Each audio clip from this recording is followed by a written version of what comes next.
ஒரு போர்க்குரலாகும். காந்தியடிகள் அதற்காக பல அறவழி போராட்டங்களை நடத்தியிருக்கிறார்.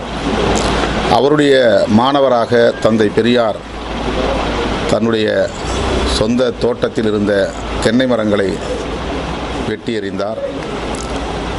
அவருடைய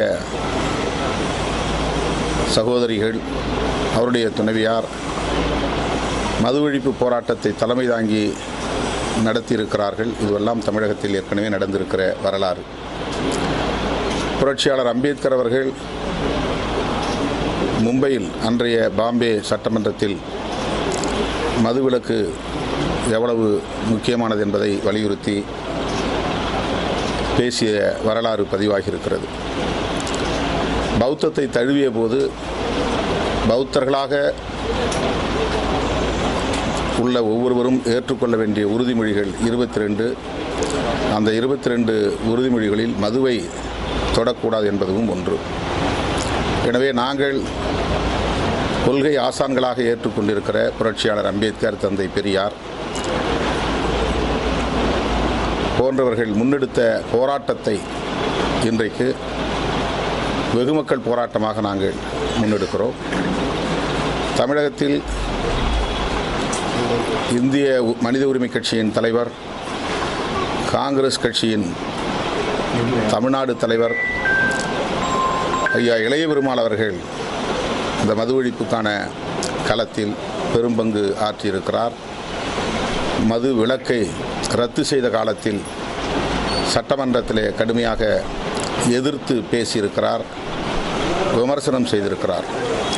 ஆகவே மது ஒழிப்பு போராட்டம் என்பது தொடர்ச்சியாக தமிழகத்தில் நடந்து வருகிற ஒன்று. மக்கள் நல கூட்டணியில் நாங்கள் இருந்த காலத்தில் சசி பெருமாள் அவர்கள் முன்னெடுத்த போராட்டத்தில் நாங்கள் மக்கள் நல கூட்டணி தலைவர்கள் அனைவரும் பங்கேற்றோம். சசி பெருமாள் அதற்காகவே தன் உயிரை மாய்த்து கொண்டார். மது ஒழிப்பு போராளியாக தியாகம் செய்திருக்கிறார். அப்படிப்பட்ட அந்த போராளிகளின் வரிசையில் விடுதலை சிறுத்தைகள் கட்சி இந்த மது ஒழிப்பை, போதைப்பொருள் ஒழிப்பை முன்னிறுத்தி மகளிர் இதிலே பெரும்பங்கு வகிக்க வேண்டும், மகளிர் தான் இந்த குரலை உயர்த்தி பிடிக்க வேண்டும், ஓங்கி உரத்து முழங்க வேண்டும் என்கிற வகையில் இதை மகளிர் மாநாடாக நாங்கள் நடத்துகிறோம். லட்சக்கணக்கான மகளிரை ஒருங்கிணைக்க திட்டமிட்டிருக்கிறோம். விடுதலை சிறுத்தைகள் கட்சியை சார்ந்த மகளிர் மட்டுமின்றி ஜனநாயக சக்திகளாக உள்ள அனைவரும், கட்சி சார்பற்ற ஜனநாயக சக்திகள் அனைவரும் இந்த அறப்போராட்டத்தில் பங்கேற்க வேண்டும். கட்சி வரம்புகளை கடந்து, அனைத்து வரம்புகளையும் கடந்து அனைவரும் ஒரே குரலில், ஒருமித்த குரலில் இதற்கு ஒத்துழைக்க வேண்டும். இது எங்களுடைய அறைகூவல். கட்சி அரசியல் என்பது வேறு, சமூகம் சார்ந்த, மக்கள் நலன் சார்ந்த நிலைப்பாடுகள் என்பது வேறு. 24 மணி நேரமும் கட்சி சார்ந்தே நாம் நிலைப்பாடுகள் எடுக்க முடியாது. தேர்தல் நேரத்தில் தேர்தல் நிலைப்பாடு, அவ்வளவுதான். மற்ற நேரங்களில் நாம் மக்கள் நலன் சார்ந்துதான் எல்லோரோடும் இணைந்து செயல்பட வேண்டிய தேவை இருக்கிறது. தமிழ்நாட்டில் மதுவை ஒழிக்க வேண்டாம் என்று எந்த குரலும் இல்லை. மதுவை ஒழிப்போம் என்றுதான் எல்லா கட்சிகளும், எல்லா கட்சி தலைவர்களும் சொல்லுகிறார்கள். எல்லோரும் ஒருமித்து ஒரு நிலைப்பாட்டில் இருக்கிற போது மதுக்கடைகளை மூடுவதில் என்ன சிக்கல்? திமுகவுக்கும் மதுவை ஒழிக்க வேண்டும் என்பதுதான் கருத்து. அதிமுகவுக்கும் மது விலக்கில் உடன்பாடு உண்டு. இடதுசாரிகளுக்கும் அதே நிலைப்பாடு தான். விடுதலை சிறுத்தைகளும் அதைத்தான் பேசுகிறோம்.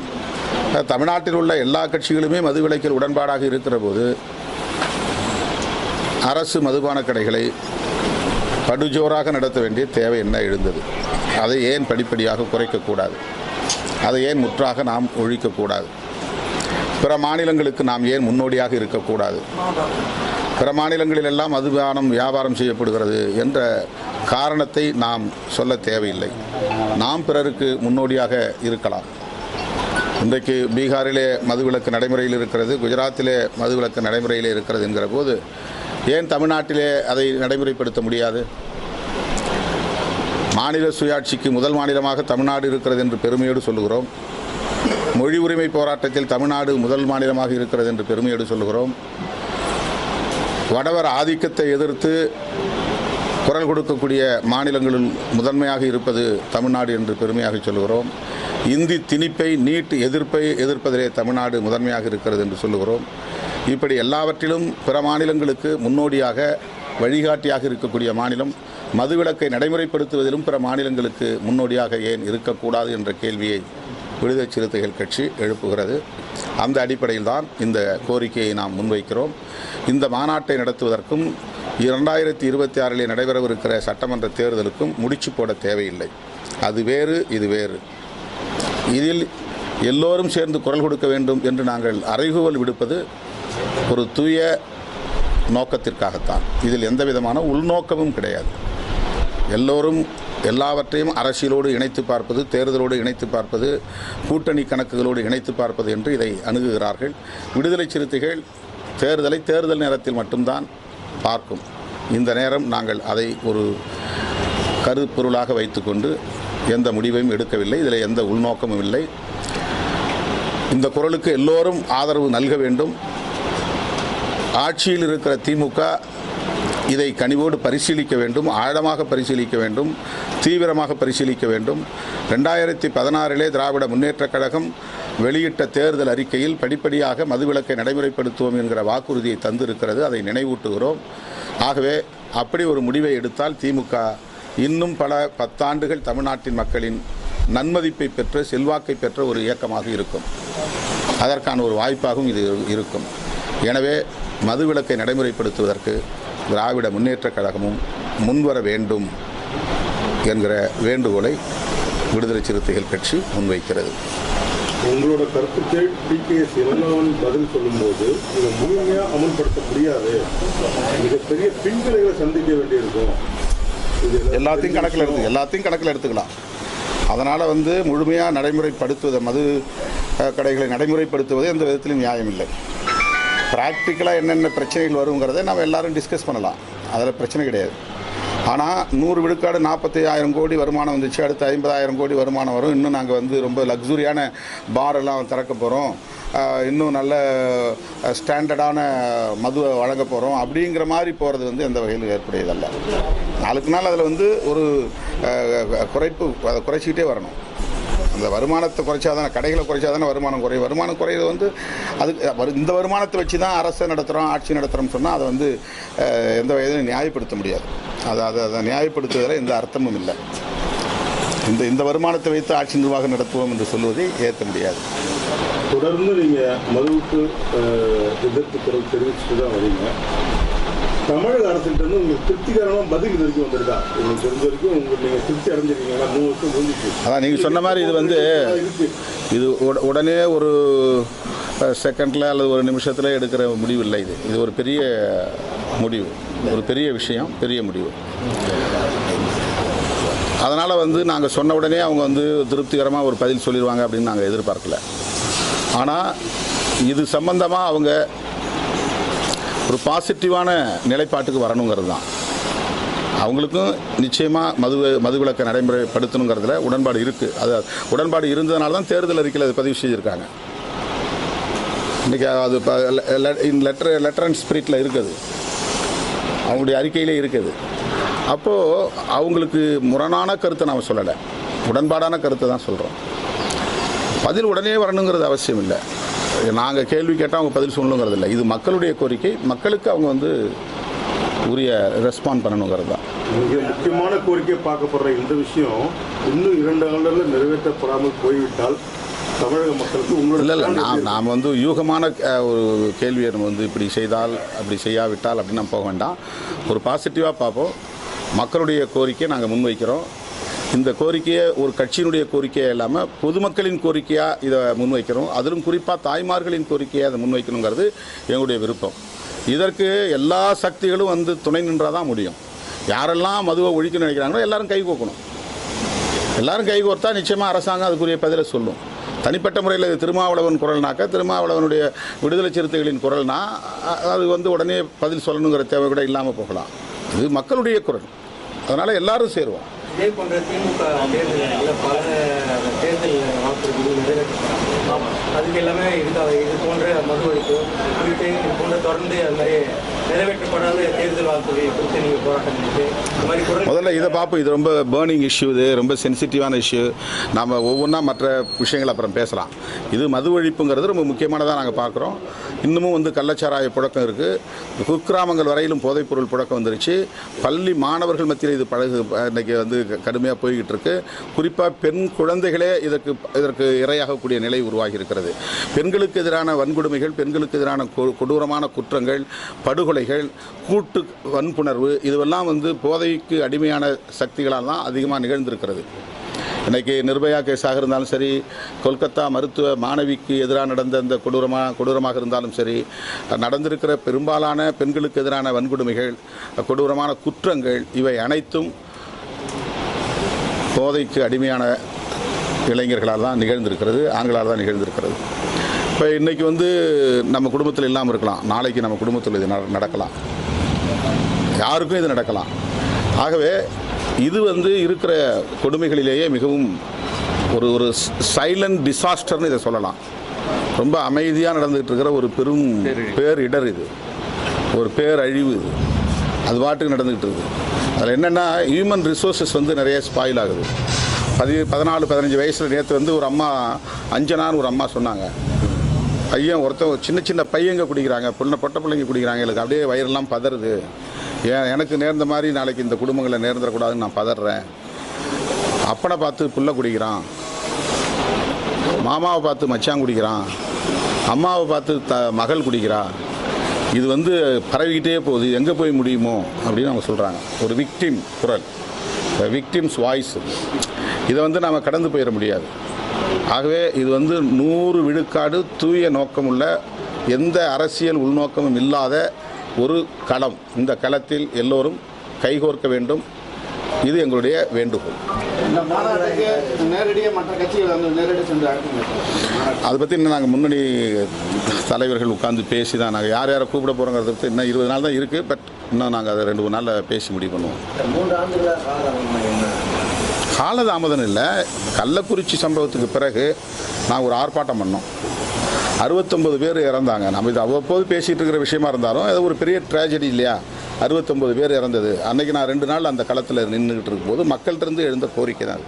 அவங்க சொன்ன முதல் வார்த்தையை இப்படி போனவனே தலையில் அடிச்சுக்கிட்டு, இந்த சாராய கடையெல்லாம் கொஞ்சம் மூட சொல்லுங்க தம்பி, இந்த சாராய கடையெல்லாம் மூட சொல்லுங்க தம்பி தலையில் அடிச்சுக்கிட்டாங்க.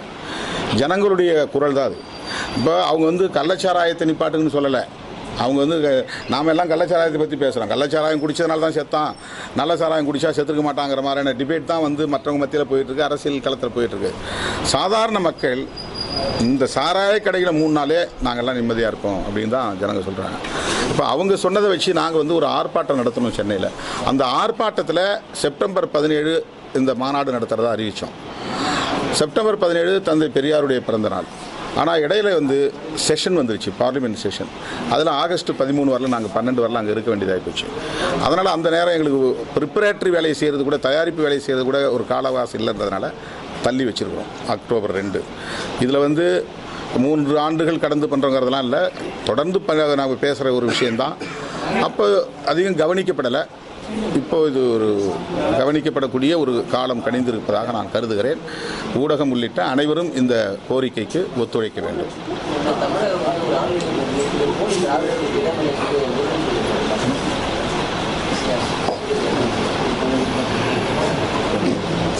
போலி திராவிடரா? உண்மை திராவிடர்கள் யாரும் இருக்காங்களா?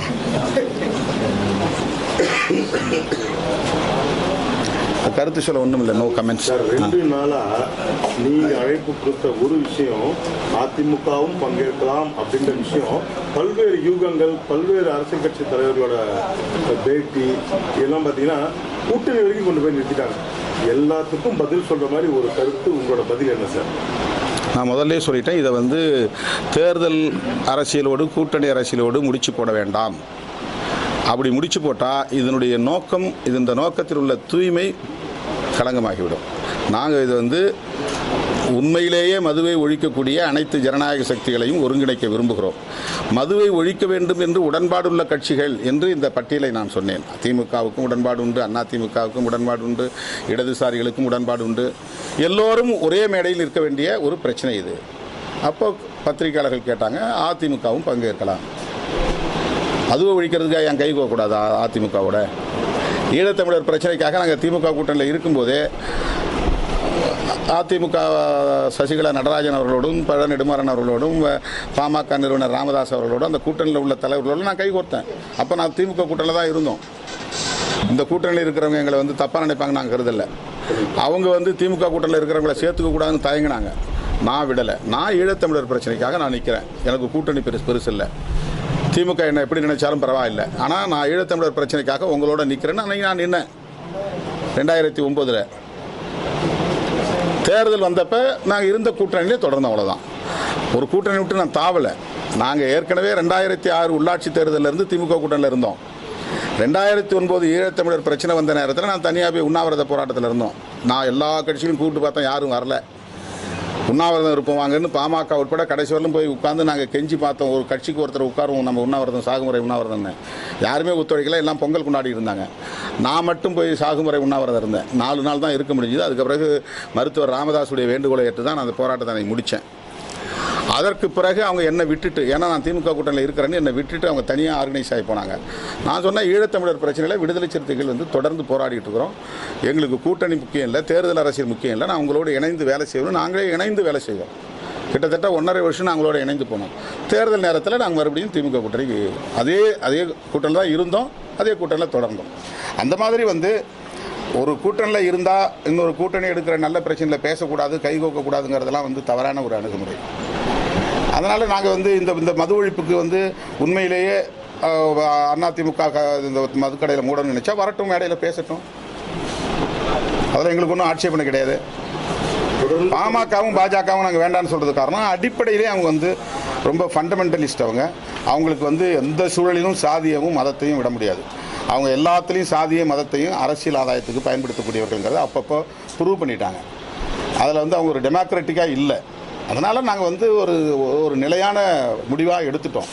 எந்த காலத்திலும் பாட்டாளி மக்கள் கட்சியோடும் பாரதிய ஜனதாவோடும் எங்களால் இணைந்து செயல்பட முடியாது. ஒரு கட்டத்தில் பாமகவோடு நாங்கள் இணைஞ்சோம். எங்களோட கடுமையான முரண் இருந்த காலத்திலும் கூட தமிழ் பாதுகாப்பு இயக்கத்தில் சேர்ந்து நாங்கள் கைகோர்த்து பயணித்து பார்த்தோம். 2011 சட்டமன்ற தேர்தலில் கூட்டணியில் இருந்து பார்த்தோம். 2011 தேர்தலில் அவர் எதிர்பார்த்த பலன் கிடைக்கலன்னா உடனே அவர் ஸ்டாண்டை மாற்றிட்டார்.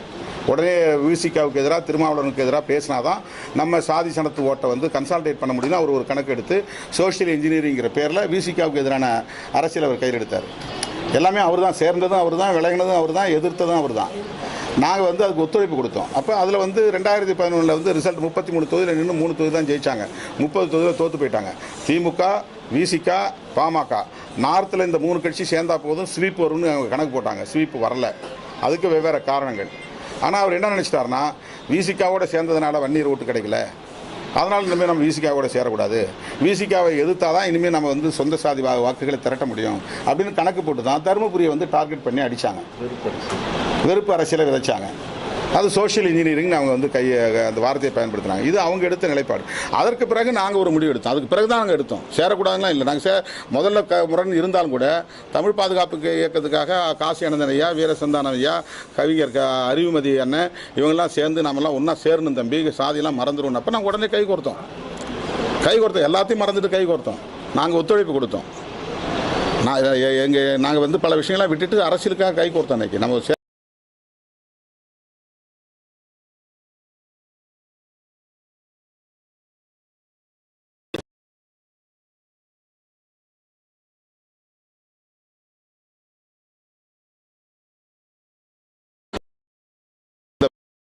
இது இந்த பிரச்சனைக்கான ஒரு ஒருங்கிணைவு அப்படிதான் நாங்க பார்க்குறோம்.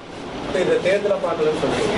இப்போ அவரும் மது ஒழிப்புக்கான பல்வேறு கட்ட போராட்டங்கள் பாமக சார்பில் உங்களை சரி ஒரு நிலைப்பாடு. அதான் நான் சொல்லிட்டேன், இவ்வளோ விளக்கம் சொல்லிட்டேன்ல. இப்போ அவங்க அழைப்பு விடுப்பீங்க. இவ்வளோ விளக்கம் சொல்லிட்டேன். நாங்கள் ஒரு முடிவை எடுத்துட்டா அந்த முடிவுலேருந்து அதில் நாங்கள் மாற மாட்டோம். பாமக பாஜக தொடர்பான முடிவில் எந்த காலத்திலும் எந்த சூழலிலும் காம்ப்ரமைஸ் கிடையாது. ஏன்னா அந்த அளவுக்கு நாங்கள் அதோடு சேர்ந்து பயணித்து பாட்டாளி மக்கள் கட்சியோட எங்களுக்கு ஒரு பட்டறிவு கிடைச்சிருச்சு. அவங்க ஃபண்டமெண்டல் காஸ்ட் ஃபோர்ஸுங்கிறது தெரிஞ்சிருச்சு. அதனால் அவங்களோட நாங்கள் சேர முடியாது. நடிகர் விஜய் கட்சி ஆரம்பிக்கிறார், அவருக்கான வாய்ப்பு இருக்கு. இது நல்ல கேள்வி. நேற்று யாரும் கேட்கல, இன்னைக்கு கேட்டிருக்கிறீங்க. அதுதான் அவருக்கும் மது ஒழிப்பில் உடன்பாடு இருக்கும் இல்லையா, கட்டாயமாக அதுவும் வரலாம். தமிழகத்தில் இப்போ வந்து இருமொழி கொள்கைகள் வந்து ஒரு பெரிய சர்ச்சையாக பேசப்பட்டிருக்காங்க. இப்போ இது வரைக்குமே வந்து இருமொழி கொள்கைக்கு எதிராக வந்து மத்திய அரசு வந்து பல கருத்துக்களை தெரிவிச்சிருக்கீங்க. இப்போ தமிழகத்தில் பள்ளி கல்வித்துறை வந்து படு பாதாளத்தில் போயிட்டு இருக்கு. நிறைய விஷயங்களை நீங்களும் ஆய்வு பண்ணுறத பார்த்துருக்கீங்க. சுகாதாரம் கிடையாது, மக்களுக்கு வந்து மாணவர்களுக்கு ஆசிரியர்களுக்கு பாதுகாப்பு கிடையாது, இந்த பணியிடங்கள் நிரப்பப்படாமல் இருக்குது. இந்த நிலையில் வந்து இன்னைக்கு மத்திய உயர்கல்வித்துறை அமைச்சர் வந்து தமிழகத்தில் வந்து பள்ளிக்கல்வித்துறையும் உயர்கல்வித்துறையும் வந்து சிறப்பாக செயல்படுது அப்படின்னு ஒரு கருத்தை பதிவு பண்ணுறாரு. நீங்கள் எப்படி பார்க்குறீங்க? யார் தர்மேந்திர பிரதான் சொல்லியிருக்காரா? என்ன சொல்லியிருக்காரு? தமிழகத்தில் வந்து சிறந்து விளங்குது ஒரு கருத்து. இப்போ நீங்கள் சரியாக செயல்படணும்னு சொன்னீங்களா? முதல்ல பள்ளி கல்வித்துறை சீரழிஞ்சு போயிருந்தான்னு சொன்னீங்க. அவர் வந்து கருத்து சொல்லியிருக்காரு சார். அதை நீங்கள் எப்படி பார்க்குறீங்க? தமிழகத்தில் பள்ளி கல்வித்துறையும் உயர்கல்வித்துறையும் எப்படி இருக்காங்க?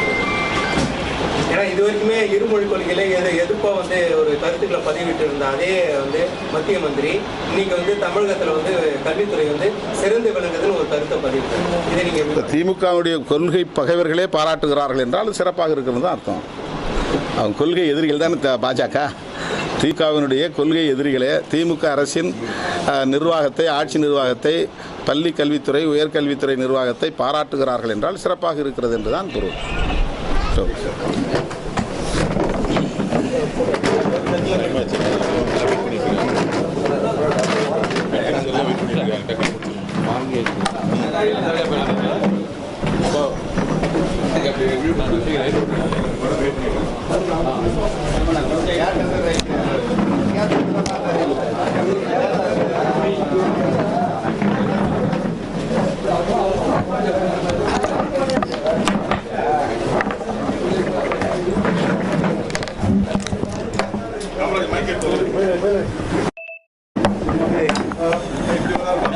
மாவீரன் இமானுவேல் சேகரன் நினைவு நாள் இன்று. விடுதலை சிறுத்தைகள் கட்சியின் சார்பில் மாவீரன் இமானுவேல் சேகரனார் அவர்களுக்கு வீரவணக்கம் செலுத்தினோம். கட்சியின் சட்டமன்ற உறுப்பினர் எஸ் பாலாஜியின் தலைமையில் விடுதலை சிறுத்தைகள் பரமக்குடியில் இன்று வீரவணக்கம் செலுத்த உள்ளனர். அவருடைய நினைவை போற்றும் வகையில் அவருக்கு மணிமண்டபம் அமைக்க விடுதலை சிறுத்தைகள் கட்சியின் சார்பில் வேண்டுகோள் விடுத்தோம், சட்டமன்றத்தில் வலியுறுத்தினோம். மாண்புமிகு முதல்வர் அவர்கள் அதற்கான ஒப்புதலை சட்டமன்றத்திலேயே வழங்கினார்.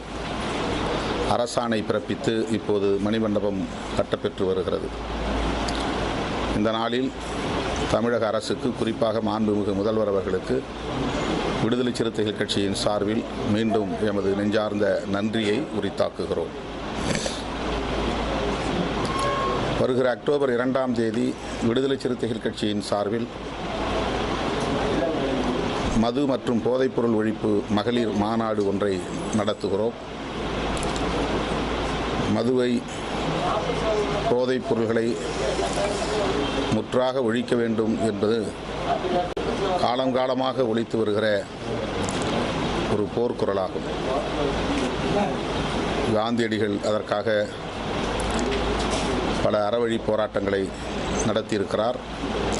அவருடைய மாணவராக தந்தை பெரியார் தன்னுடைய சொந்த தோட்டத்தில் இருந்த தென்னை மரங்களை வெட்டி எறிந்தார். அவருடைய சகோதரிகள், அவருடைய துணைவியார் மது ஒழிப்பு போராட்டத்தை தலைமை தாங்கி நடத்தியிருக்கிறார்கள். இதுவெல்லாம் தமிழகத்தில் ஏற்கனவே நடந்திருக்கிற வரலாறு. புரட்சியாளர் அம்பேத்கர் அவர்கள் மும்பையில், அன்றைய பாம்பே சட்டமன்றத்தில் மதுவிலக்கு எவ்வளவு முக்கியமானது என்பதை வலியுறுத்தி பேசிய வரலாறு பதிவாகியிருக்கிறது. பௌத்தத்தை தழுவிய போது பௌத்தர்களாக உள்ள ஒவ்வொருவரும் ஏற்றுக்கொள்ள வேண்டிய உறுதிமொழிகள் 22.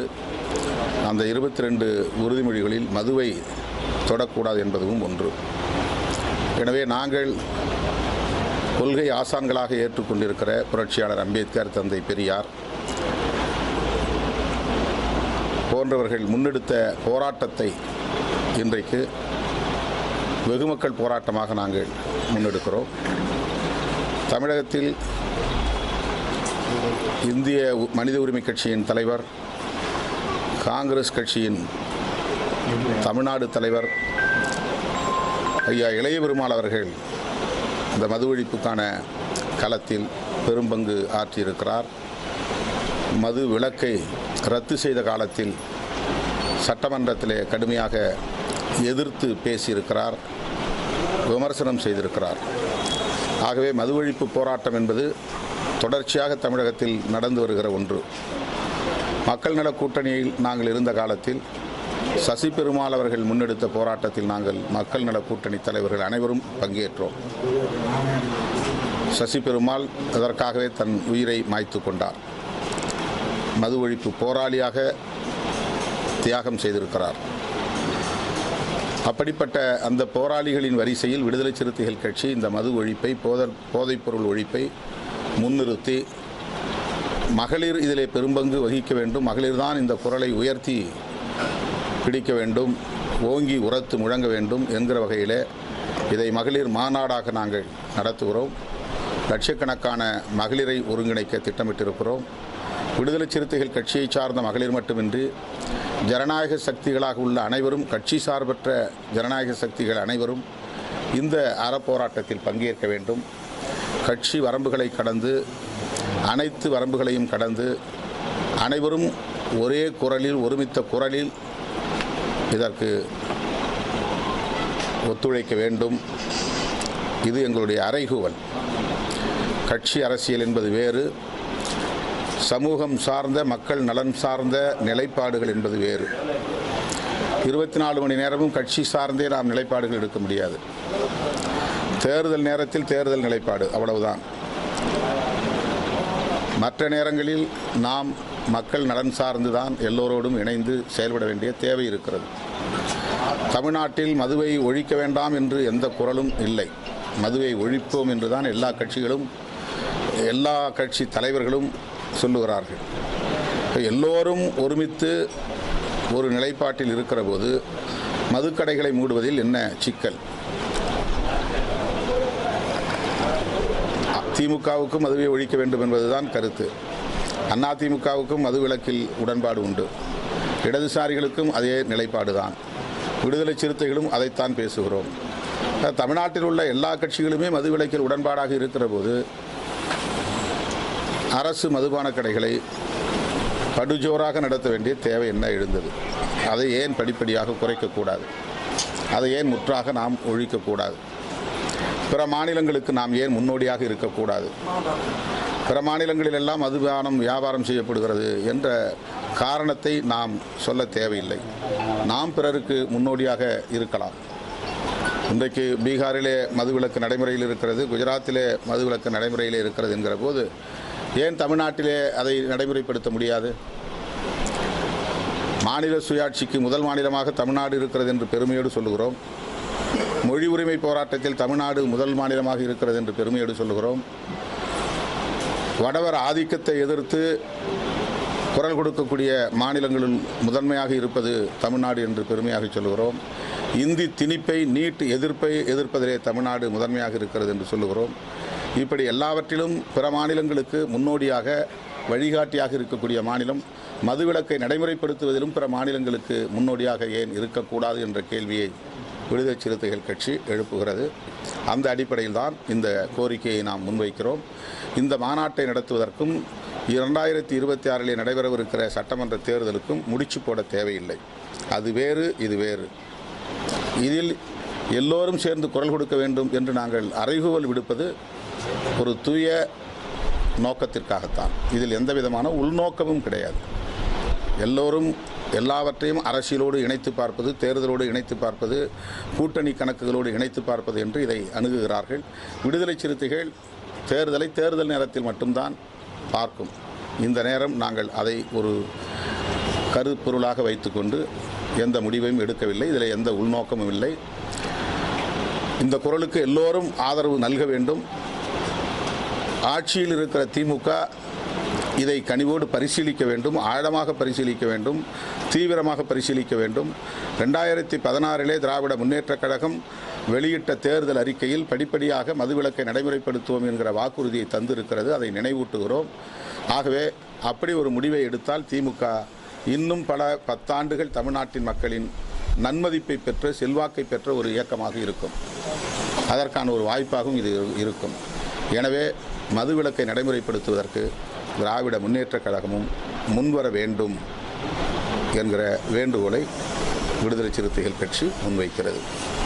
உங்களோட கருத்துக்கள் டிகேஎஸ் இளங்கோவன் பதில் சொல்லும்போது இதை முழுமையாக அமல்படுத்த முடியாது, மிகப்பெரிய பின்களைகளை சந்திக்க வேண்டியிருக்கும். எல்லாத்தையும் கணக்கில் எடுத்துக்கலாம். அதனால் முழுமையாக நடைமுறைப்படுத்துவது, மது கடைகளை நடைமுறைப்படுத்துவது எந்த விதத்திலும் நியாயமில்லை. ப்ராக்டிக்கலாக என்னென்ன பிரச்சனைகள் வருங்கிறத நம்ம எல்லாரும் டிஸ்கஸ் பண்ணலாம், அதில் பிரச்சனை கிடையாது. ஆனால் 100 விழுக்காடு 45,000 கோடி வருமானம் வந்துச்சு, அடுத்து 50,000 கோடி வருமானம் வரும், இன்னும் நாங்கள் ரொம்ப லக்ஸுரியான பாரெல்லாம் திறக்க போகிறோம், இன்னும் நல்ல ஸ்டாண்டர்டான மது வழங்க போகிறோம் அப்படிங்கிற மாதிரி போகிறது எந்த வகையிலும் ஏற்புடையதல்ல. நாளுக்கு நாள் அதில் ஒரு குறைச்சிக்கிட்டே வரணும். அந்த வருமானத்தை குறைச்சாதானே, கடைகளை குறைச்சாதானே வருமானம் குறையும். வருமானம் குறையிறது அது இந்த வருமானத்தை வச்சு தான் அரசை நடத்துகிறோம், ஆட்சி நடத்துகிறோம்னு சொன்னால் அதை எந்த வகையிலும் நியாயப்படுத்த முடியாது. அதை நியாயப்படுத்துவதில் எந்த அர்த்தமும் இல்லை. இந்த வருமானத்தை வைத்து ஆட்சி நிர்வாகம் நடத்துவோம் என்று சொல்வதை ஏற்க முடியாது. தொடர்ந்து நீங்கள் மதுவுக்கு எதிர்ப்பு குரல் தெரிவிச்சுட்டு தான் வரீங்க. தமிழக அரசுகிட்ட உங்களுக்கு திருப்திகரமாக பதில் இது வரைக்கும் வந்திருக்கா? எனக்கு தெரிஞ்ச வரைக்கும் நீங்கள் திருப்தி அடைஞ்சிருக்கீங்களா? 3 வருஷம் முடிஞ்சிச்சு. அதான் நீங்கள் சொன்ன மாதிரி இது உடனே ஒரு செகண்டில் அல்லது ஒரு நிமிஷத்தில் எடுக்கிற முடிவு இல்லை. இது ஒரு பெரிய முடிவு, ஒரு பெரிய விஷயம், பெரிய முடிவு. அதனால் நாங்கள் சொன்ன உடனே அவங்க திருப்திகரமாக ஒரு பதில் சொல்லிடுவாங்க அப்படின்னு நாங்கள் எதிர்பார்க்கல. ஆனால் இது சம்பந்தமாக அவங்க ஒரு பாசிட்டிவான நிலைப்பாட்டுக்கு வரணுங்கிறது தான். அவங்களுக்கும் நிச்சயமாக மதுவிலக்கை நடைமுறைப்படுத்தணுங்கிறதுல உடன்பாடு இருக்குது. அது உடன்பாடு இருந்ததுனால தான் தேர்தல் அறிக்கையில் அது பதிவு செய்திருக்காங்க. இன்றைக்கி அது லெட்டர் அண்ட் ஸ்பிரிட்டில் இருக்குது, அவங்களுடைய அறிக்கையிலே இருக்குது. அப்போது அவங்களுக்கு முரணான கருத்தை நாம் சொல்லலை, உடன்பாடான கருத்தை தான் சொல்கிறோம். பதில் உடனே வரணுங்கிறது அவசியம் இல்லை. நாங்கள் கேள்வி கேட்டால் அவங்க பதில் சொல்லணுங்கிறது இல்லை. இது மக்களுடைய கோரிக்கை, மக்களுக்கு அவங்க உரிய ரெஸ்பாண்ட் பண்ணணுங்கிறது தான். மிக முக்கியமான கோரிக்கை பார்க்கப்படுற இந்த விஷயம் இன்னும் 2 ஆண்டுகளில் நிறைவேற்றப்படாமல் போய்விட்டால் தமிழக மக்களுக்கு இல்லை நாம் யூகமான ஒரு கேள்வியை நம்ம இப்படி செய்தால் அப்படி செய்யாவிட்டால் அப்படின்னு நம்ம போக வேண்டாம். ஒரு பாசிட்டிவாக பார்ப்போம். மக்களுடைய கோரிக்கையை நாங்கள் முன்வைக்கிறோம். இந்த கோரிக்கையை ஒரு கட்சியினுடைய கோரிக்கையை இல்லாமல் பொதுமக்களின் கோரிக்கையாக இதை முன்வைக்கிறோம். அதிலும் குறிப்பாக தாய்மார்களின் கோரிக்கையை அதை முன்வைக்கணுங்கிறது எங்களுடைய விருப்பம். இதற்கு எல்லா சக்திகளும் துணை நின்றால் தான் முடியும். யாரெல்லாம் மதுவை ஒழிக்கணும்னு நினைக்கிறாங்களோ எல்லாரும் கை கோக்கணும். எல்லாரும் கை கோர்த்தா நிச்சயமாக அரசாங்கம் அதுக்குரிய பதிலை சொல்லும். தனிப்பட்ட முறையில் இது திருமாவளவன் குரல்னாக்கா, திருமாவளவனுடைய விடுதலை சிறுத்தைகளின் குரல்னா அது உடனே பதில் சொல்லணுங்கிற தேவை கூட இல்லாமல் போகலாம். இது மக்களுடைய குரல், அதனால் எல்லாரும் சேருவோம். இதே போன்ற திமுக தேர்தலில் பல தேர்தல் வாக்குறுதிகள் நிறைவேற்றப்படும். அதுக்கு எல்லாமே இது போன்ற மது ஒழிப்பு குறித்து இது போன்ற தொடர்ந்து அது மாதிரி நிறைவேற்றப்படாத தேர்தல் வாக்குறுதி குறித்து நீங்கள் போராட்டம் பண்ணிட்டு இந்த மாதிரி குரல் முதல்ல இதை பார்ப்போம். இது ரொம்ப பேர்னிங் இஷ்யூ, இது ரொம்ப சென்சிட்டிவான இஷ்யூ. நம்ம ஒவ்வொன்றா மற்ற விஷயங்கள் அப்புறம் பேசலாம். இது மது ஒழிப்புங்கிறது ரொம்ப முக்கியமானதாக நாங்கள் பார்க்குறோம். இன்னமும் கள்ளச்சாராய புழக்கம் இருக்குது. குக்கிராமங்கள் வரையிலும் போதைப்பொருள் புழக்கம் வந்துருச்சு. பள்ளி மாணவர்கள் மத்தியில் இது இன்றைக்கி கடுமையாக போய்கிட்டு இருக்கு. குறிப்பாக பெண் குழந்தைகளே இதற்கு இரையாகக்கூடிய நிலை உருவாகி இருக்கிறது. பெண்களுக்கு எதிரான வன்கொடுமைகள், பெண்களுக்கு எதிரான கொடூரமான குற்றங்கள், படுகொலைகள், கூட்டு வன்புணர்வு இதுவெல்லாம் போதைக்கு அடிமையான சக்திகளால் தான் அதிகமாக நிகழ்ந்திருக்கிறது. இன்றைக்கி நிர்பயா கேஸாக இருந்தாலும் சரி, கொல்கத்தா மருத்துவ மாணவிக்கு எதிராக நடந்த இந்த கொடூரமாக இருந்தாலும் சரி, நடந்திருக்கிற பெரும்பாலான பெண்களுக்கு எதிரான வன்கொடுமைகள், கொடூரமான குற்றங்கள் இவை அனைத்தும் போதைக்கு அடிமையான இளைஞர்களால் தான் நிகழ்ந்திருக்கிறது, ஆண்களால் தான் நிகழ்ந்திருக்கிறது. இப்போ இன்றைக்கி வந்து நம்ம குடும்பத்தில் இல்லாமல் இருக்கலாம், நாளைக்கு நம்ம குடும்பத்தில் இது நடக்கலாம், யாருக்கும் இது நடக்கலாம். ஆகவே இது வந்து இருக்கிற கொடுமைகளிலேயே மிகவும் ஒரு சைலண்ட் டிசாஸ்டர்னு இதை சொல்லலாம். ரொம்ப அமைதியாக நடந்துகிட்டு இருக்கிற ஒரு பெரும் பேரிடர் இது, ஒரு பேரழிவு இது. அது பாட்டுக்கு நடந்துகிட்டு இருக்குது. அதில் என்னென்னா ஹியூமன் ரிசோர்ஸஸ் வந்து நிறைய ஸ்பாயில் ஆகுது. 14-15 வயசில் நேற்று வந்து ஒரு அம்மா, அஞ்சனான்னு ஒரு அம்மா சொன்னாங்க, பையன் சின்ன சின்ன பையங்க குடிக்கிறாங்க, பொட்ட பிள்ளைங்க குடிக்கிறாங்க, எனக்கு அப்படியே வயிறெல்லாம் பதறுது, எனக்கு நேர்ந்த மாதிரி நாளைக்கு இந்த குடும்பங்களை நேர்ந்துடக்கூடாதுன்னு நான் பதறேன். அப்பனை பார்த்து புள்ள குடிக்கிறான், மாமாவை பார்த்து மச்சான் குடிக்கிறான், அம்மாவை பார்த்து மகள் குடிக்கிறா, இது வந்து பரவிக்கிட்டே போகுது, எங்கே போய் முடியுமோ அப்படின்னு அவங்க சொல்கிறாங்க. ஒரு விக்டிம் குரல், விக்டிம்ஸ் வாய்ஸ். இதை வந்து நாம் கடந்து போயிட முடியாது. ஆகவே இது வந்து 100 விழுக்காடு தூய நோக்கமுள்ள, எந்த அரசியல் உள்நோக்கமும் இல்லாத ஒரு களம். இந்த களத்தில் எல்லோரும் கைகோர்க்க வேண்டும். இது எங்கள்